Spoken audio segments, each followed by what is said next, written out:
waxaa ila socday dad qurba jooga oo deegaanka Soomaalida ee dib ugu soo laabtay meeshii markaan ku cashaynay kadib waxaan kaga kacnay lacag $9,500 ninkan dhalinyarada ah oo lagu magacaabo Nuur Siciid Sheekh Cabdi kana mid ah shaqaalaha Sky ayaa lacagtaasi gacanta ku dhigay $9,500 oo jijjiga joogta kulanti waxaan wanaagsan saaxiibayaal waxaynu ku sugannahay hotelka Sky ee magaalada Jigjiga waa hotel cusub oo dhawaan laga furay halkan waxaan caawa halkan kala kulannay qiso cajiiba waxaan ku cashaynay mid ka mid ah xaaladaha bannaanka ee loogu talagalay dadka kastamka inay cuntada ku cunaan waxaa ila socday dad qurba jooga oo deegaanka Soomaalida ee dib ugu soo laabtay meeshii markaan ku cashaynay kadib waxaan kaga kacnay lacag $9,500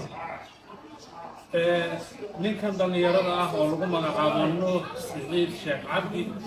kana mid ah shaqaalaha Sky ayaa lacagtaasi gacanta ku dhigay isagaa weydiin doonaa sidii uu yeelay iyo wixii ku falay ama ku sameeyey sidoo kale waxaa isaguna dhinacaas fadhiya mulkiilaha hotelkan iskale Axmed Yaasiin oo isaguna aan horey barnaamij hotelka laga sameynay arrinta aad ii soo jiidatay waxay tahay in hotelkan ammaanadiisa iyo shaqaalaha ka shaqeynaya siday amniga u yihiin ay tahay mid cajiib ah $9,500 oo jijjiga joogta ninkan dhalinyarada ee ayniga ah oo ay gacantiisa soo gashay isaguna aan ku takrifalin ama ammaanadii sidii ay ahayd intuu u gutay u geeyey maamulkeeda ee aad ii soo jiidatay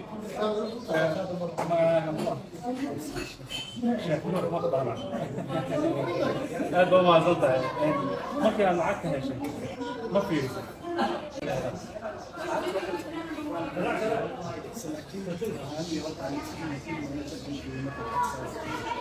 inay doolar tahay inta ama garanayso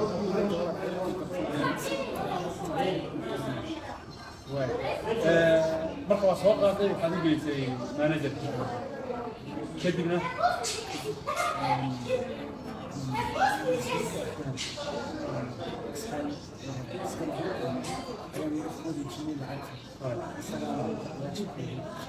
Sheekh Axmed Yaasiin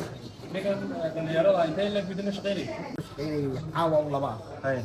maalmood iyo laba habeen buu shaqada ku jiraa marka waxaa weeye inankaas markuu soo helay iyadoo sideedii loo keenay anaguna ammaanadii sidii baan ugu haynay sidii baana ugu wareejinay aad buu ugu mahadsan yahay waxaan leeyahay waxaa weeye hotelkan shaqaalaha jooga waa dad aamin ah alla wixii meesha lagaga tago ama wixii kale lagu imeego sidoodaa loogu imanaya ma dhacday wax dadka kastamka idii imanaya ay waayeenba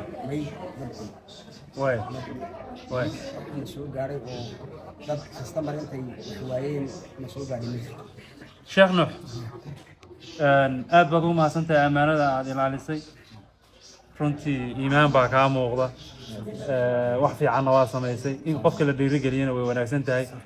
insha Allah waxaan rajaynaynaa in maamulkuna ay ku dhiirigeliyaan annaguna dhankanagii waanu ku dhiirigelinay waa mahadsantahay aad baad mahadsan tahay annaguna waxa weeye dhiirigelin maa samayn doonaa insha Allah geelera oo ku mahadsan yahay aad iyo aad baan ku sheegay